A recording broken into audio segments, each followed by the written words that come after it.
Kampala babadde n'ensisinkano ne bakontulakita ababawa ebintu ebyenjawulo ssaako n'ababayambako mu kuddukanya ekibuga.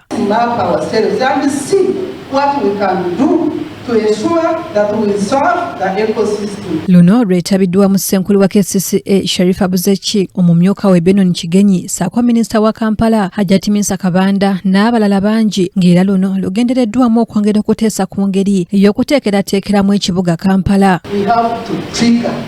The purchasing power towards sustainable products, sustainable practices, so that we influence what comes from the upstream. Hajjati Sharifa Buzeki atubulidde omulamwa bw'ensisinkano zino. Abantu bano bakulu kuba ekitongole mwe kiyita okukola emirimu ng'okuzimba enguudo, okubatuusaako obuweereza obw'enjawulo.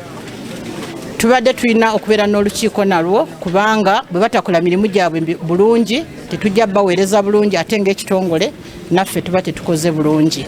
So olukuŋŋaana luno lutuyamba okusobola okutegeera biki ebyo bwe tulina okukola okutereeza mu nkola yaffe tusobole okuweereza bannakampala obulungi. Ono ategeezezza nti bakontulakita bababuulidde ebizibu bye basiŋŋaana omuli ensasulwa, ng'era wano abawadde essuubi ng'ebintu bwe bijja okutereera. Balina ensonga ze baleese ez'okuba nti abamu bakola emirimu ne baba nga tebasasuddwa mu budde, naye ensonga ezo tugenda zigonjoola.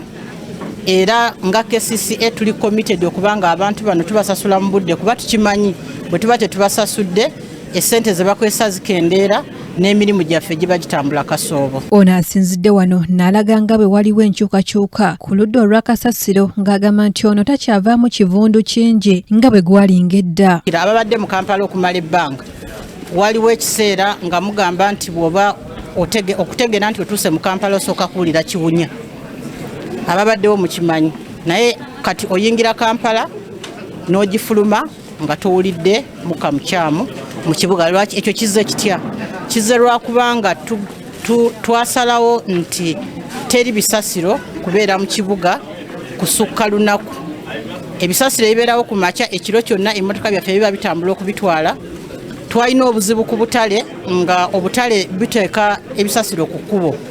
Ensonga eyo twagigonjoola kuba twaleeta kye tuyita bring to track. Minisita wa Kampala Hajjati Minsa Kabanda yeebazizza KCCA olw'enteekateeka eno ng'agamba nti ebayambye okuggyawo ebisoomooza. Kyenva neebaza KCCA, kineebaza Executive Director kubanga akitaddewo nga tusobola okuengejinga ne betukola nabo kubanga kiba kirungi. Otofuna birowoozo biva gyo bantu b'okola nabo tekiba kirungi kuba batunenya. Luno oluguudo balukola bwe bati, kino bakikola bwe bati, naye twogedde tuteekeddwa okulaba matiriyo nga zeezo, bateekeddwa okuba nga bakola n'abantu baffe, bateekeddwa okuba nga lokale basobola okutraininga abaana baffe n'abavubuka, n'okuba nga tuprotectinga abakyala n'abawala abakola nabo ebintu ebyo tukola nabyo. Kyambadde Shadrack Joshua ne Kabagahe Mary Rose be bakusakidde eggulire lino ku KTV Amalindirire.